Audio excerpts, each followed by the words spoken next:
Ferrari have chosen a very interesting detail for this year's testing, as it arrived with a car which is 99% new, yet the timing screens did not light up, raising one question. Could Ferrari be hiding their true performance by not running their car to its fullest potential? Shockingly, Hamilton, Leclair and Vasseur appears to have exposed the team's antics, revealing the mind games Ferrari are trying to play here. More importantly, are Ferrari at the brink of discovering something new which could propel the prancing horse to be the dominant force of 2025? There's no doubt that the cards will remain as hidden as possible when it comes to pre-season testing, because the last thing you want to reveal is a powerful car that might disturb their rivals way too early in a season.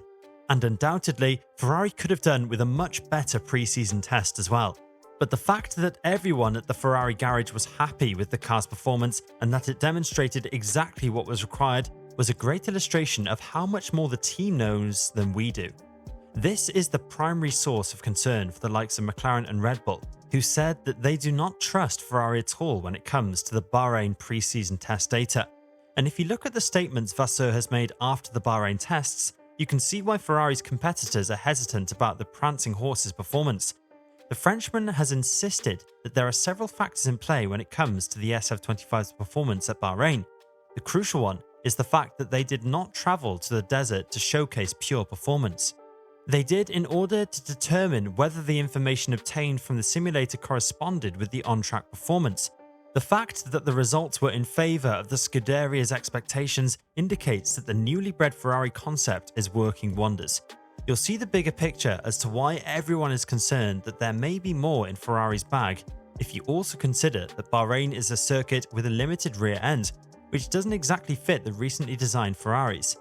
When talking about the gains the SF25 has made over the winter and how the team has implemented every design solution with performance and drivability in mind, Vasseur went on to say, "With the suspension change, we have opened a new door for development because after a few years there was a need to differentiate something, and I think we have all done it.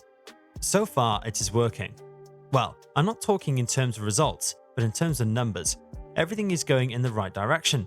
Are we in the fight for victory in Melbourne? Honestly, I think it's too preliminary. Also because the conditions here in Bahrain were for once so extreme that it's difficult to have a clear picture of the situation.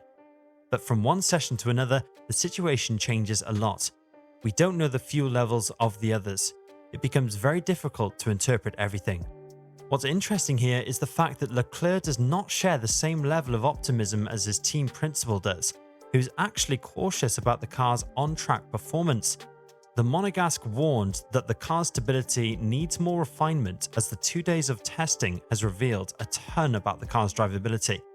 Leclerc has driven every ground effect Ferrari, and we have seen how those cars have turned out, so you can understand his cautious approach to a brand new season. However, he is aware that he cannot make solely favourable remarks about the car until he witnesses it producing exceptional performance on the track when it counts the most.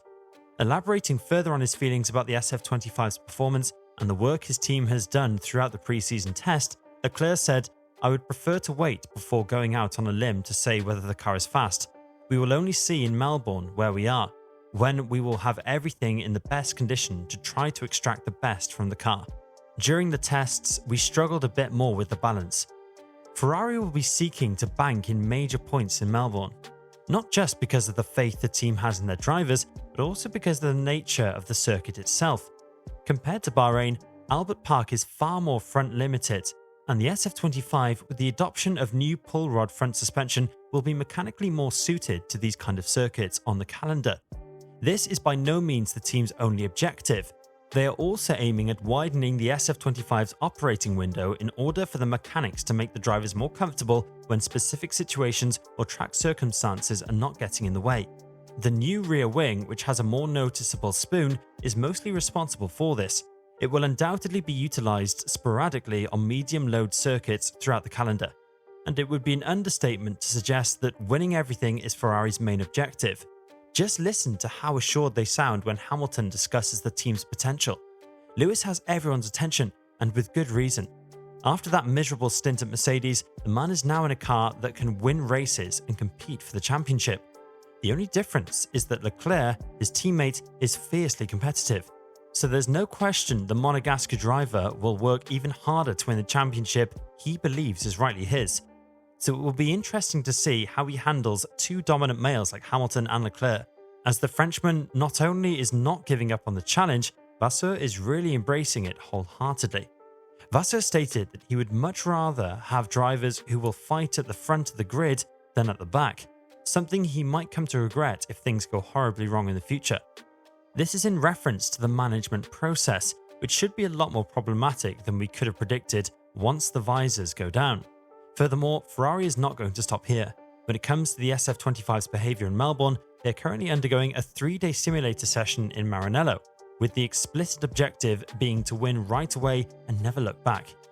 You can see why the drivers and the team are feeling the need to show the Tifosi that this year will finally be theirs without any challenges from their end.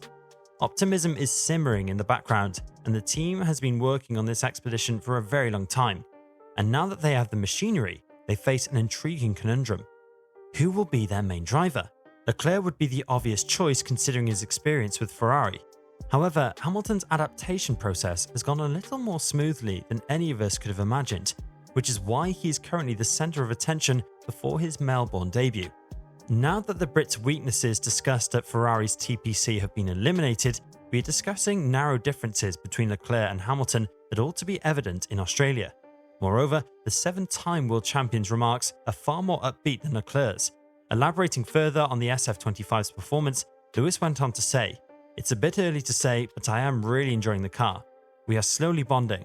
We are testing a bunch of things, so I'm not doing setup changes or directing where I want the car to go. We are just going through the motions. I got to explore a bit of my interaction with my engineer.